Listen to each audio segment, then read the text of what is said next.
It's October, the bulking season is finally on. It's time to grow, it's time to pack on some muscle. So in today's video, I'm gonna show you my plan and I will help you to bulk properly, whatever that means. Yes, it is nice to have abs, it is nice to be lean, but whenever we are lean, whenever we are in that situation, we wish we have a little bit more muscle.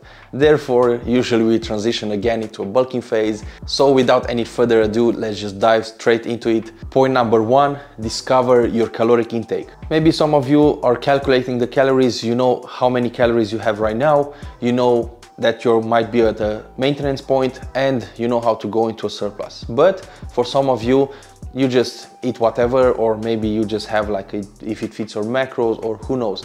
It's very important to know how many calories you have in a day. To bulk up, we need to be in a surplus, in a caloric surplus. Maximum, I would recommend the 500 caloric surplus, between 300 and 500 calories. That's the ideal spot. So to give you a clear example, let's say that during the summer I had a cut. My caloric intake right now, it's 2000 calories and I'm not making any progress. I'm not leaning out, I'm just maintaining the 2000 calories. Therefore, in order to start transitioning into a bulk, I just go 2.3, 2300 calories, just slightly increase. I see if I gain weight, if I make some progress in like 2-3 weeks. If there's zero progress, then of course 300 calories are added again on top of this in order to actually start making some progress and get stronger and bigger. The reason your caloric maintenance is very important and to establish what the surplus is, because we don't want to turn this into a dirty bulk. We don't want to turn into a big round donut. We just want to bulk up properly. We want to lean bulk. We want to minimize the amount of fat that we put on our bodies. That's why I said that maximum 500 calories, that's sufficient in order to see progress. Point number two, apply the caloric surplus. Now that we know the caloric needs, we know how much we need. Now we need to see where those calories are coming from and we need to play around with the macros. Let's take the protein. As always, 1 gram per pound, 2.2 grams per kilogram. That's all the time, cut, bulk, keep it like that all the time. Fat, usually when you cut, I always recommend not going lower than 0.5 per kilogram. When you bulk, don't go higher than 1.2 grams per kilogram. That will be the limit. And when it comes to carbs, these are the macros that will have to increase quite a lot. To give you my clear example, I was maintaining. To give you my example, I was maintaining my body weight at 3600 calories. Slowly I increased the calories and right now I'm at 4100 calories. My macros look like this: 230 grams of protein, 110 grams of fats, 560 grams of carbs. So as you can see, I have a whole bunch of carbs. These are the macros, these are the sources that actually will help us with strength inside the gym, with energy, and to bulk up. Now in my situation, the proteins are already high, maybe a bit too high. The fats are at maximum, I will not increase more than that. So the only macro that from now on will increase are the carbs. I weigh right now, I believe 87 kilograms, which I think there are 100 and... how much is it? 200 pounds is 90 kilos. So 195 pounds, roughly 87 kilograms. So as you can see already, I'm 1.2 grams of fats, maybe a bit more than that. Proteins are again like more than like 2.5, probably something like that.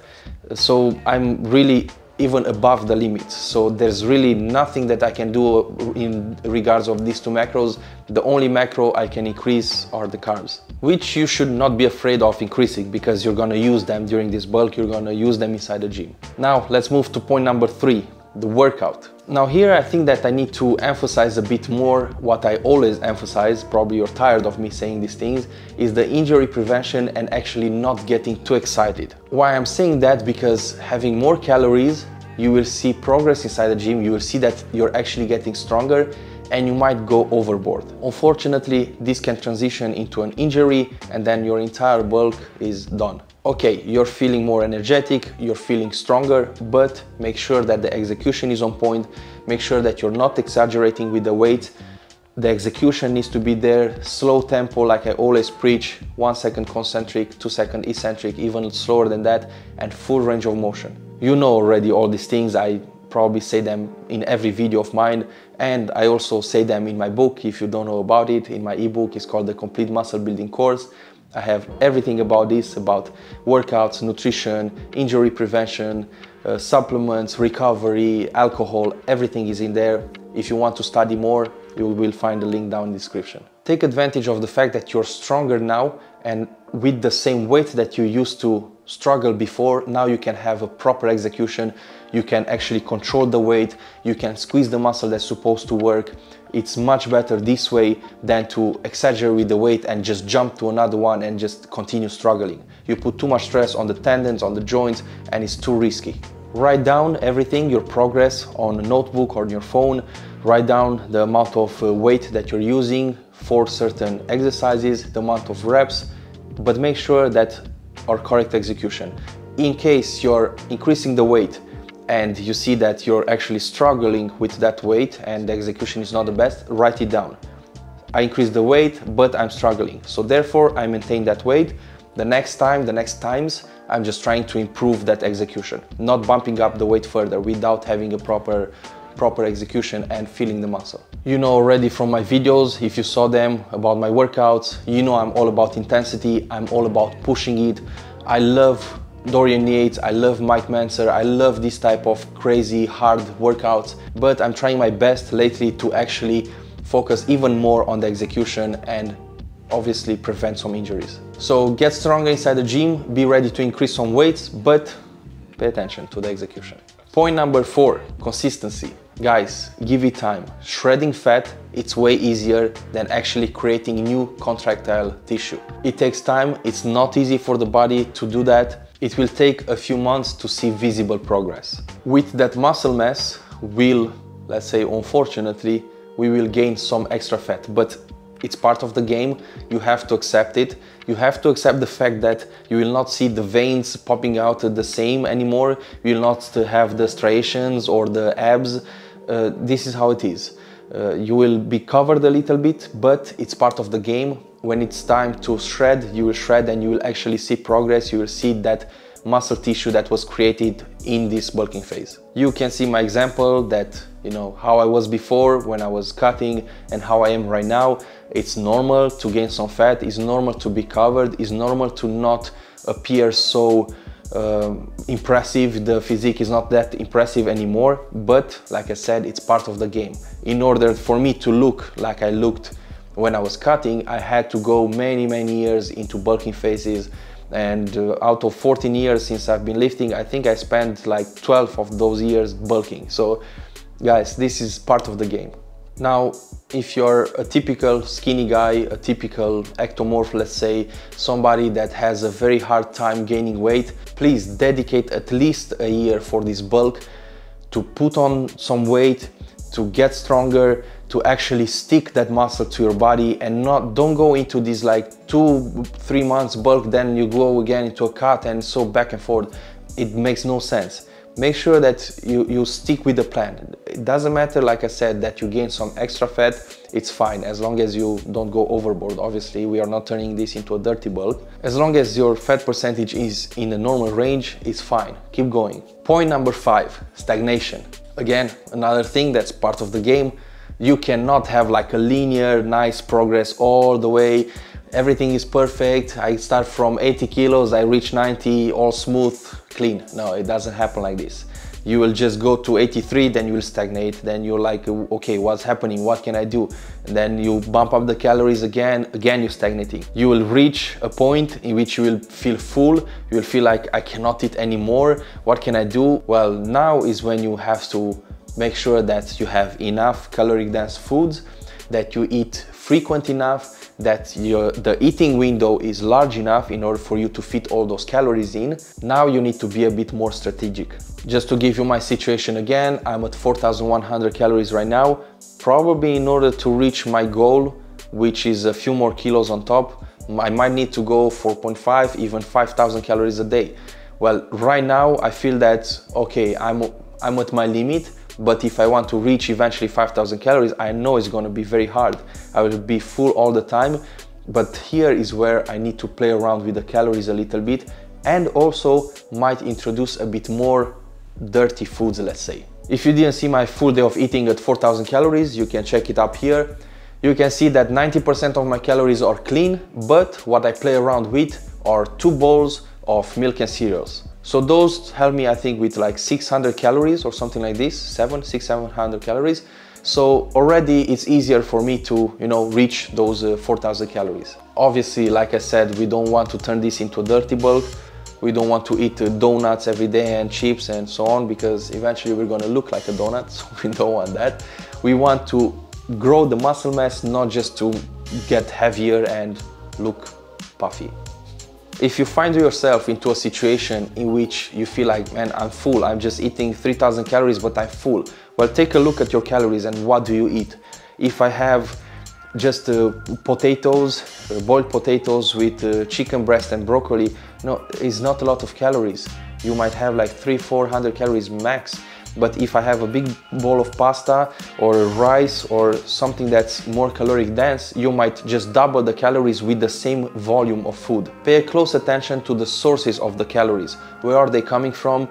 Are they caloric dense or not? How do you feel after you eat them? Do you feel full for 3 hours and you just ate like 300 calories, 400? That's not okay. The ratio doesn't work. If you're feeling full for 3 hours, you need to make sure that you have like 700-800 calories at least. Eventually you will have to play around with shakes, probably adding some peanut butter, using some dried fruits, cereals like I do. So you will have to find ways to increase the calories. Another thing that I mentioned is the opening window, like how much time you have in between the meals and how much time you allow yourself to eat in a day. In my example, I wake up every day at 5 and I go to sleep at like 10. So as you can see, the eating window is huge. So I have like at least 2.5-3 hours in between the meals. I have 6 meals a day. So it's easy for me to have all those calories. I can even bump up to 4.5 quite easy. Even though I'm at 4,000 calories, I'm waiting for the next meal to come. I feel hungry when the next meal is supposed to come. So this is a good point. If you're someone that wakes up at 10 and goes to sleep at midnight, and the eating window, like you're not feeling hungry when you wake up and you just start eating at lunch, then obviously it's very hard to compact all those calories in such a small eating window. So whenever you're stagnating, which is obviously a part of the journey, you will have to look at your calories and bump them up again 300, 400, 500 calories more. In case the strength inside the gym and the workouts feel too tired, you feel that you're not having the strength anymore, something is wrong, you feel this for like 2-3 weeks in a row, you feel like really I need to do something, then you need to deload. You need to decrease a little bit the volume. Try to maintain the weights but less volume. Instead of doing 1 hour workouts, just do 40 minutes, reduce the sets, let the body recover a little bit. Try to maybe put 1 day off in between the split that you have. Play a little bit around and listen to your body. Now let's go to bonus point number 6, sleep. Sleep and recovery is super important. If you don't have enough sleep, if you're just sleeping 5 hours a night, you're not secreting enough testosterone, growth hormone, these things are the ones that are helping us gain weight, put on muscle mass. If you're someone that parties, if you're somebody that loses time on social media or whatever during the night and you're not sleeping, just quit that. Sleep is very important. You can train hard, you can try your best to train hard, you can eat all the calories, but if you're not sleeping enough, you will stagnate, you will not see progress. At least minimum 7 hours of sleep, ideal 8. This will ensure a good recovery and you will feel way better and stronger inside the gym. Guys, this is an unforgiving sport, like of course many others, but bodybuilding, I feel that even more. It's a 24-hour game. If you're not dedicating everything, if you're not having everything in plan, if you're trying to eliminate a major pillar like sleep, it will not work. I have a study in my book. It's about people that sleep 5.5 hours and another batch of people who sleep 8.5 hours. And they discovered that the people who sleep 8.5 hours, they secreted way more testosterone. So sleep is as important, if not more important, than food and the workout. I like to give this example like a tripod. You have a tripod and you have an expensive camera on top. It's sleep, food and workout. If you take out one, the camera, then the tripod will fall. So everything has to be there in order to be stable and to make progress. Guys, count your calories, be in a surplus, stay consistent, make sure that you are having that injury prevention. Injury prevention is crucial for me, is the most important point. Train obviously very hard, reach failure, even past failure with a good execution. Sleep enough, recover, and whenever you're stagnating, take a look and analyze the situation. Why am I stagnating? Do I need to bump up the calories? If so, do it. Do I have to deload? Maybe I'm exaggerating a little bit and my body needs to recover a bit more. Whatever it is, listen to your body, analyze the situation, and obviously consistency, doing this for a few good months, at least 6 months, you have to do it in order to see enough progress. And obviously take pictures, just side by side, 1 month after another, take pictures. Just the scale might not be enough, so with the picture and measurements is way better. Guys, I hope this video helped. I hope all this information will help you in this bulking phase. You will see more videos up here, linked down in the description, my book. Thanks again for watching, guys. Don't forget to like and subscribe, and see you next time. Ciao.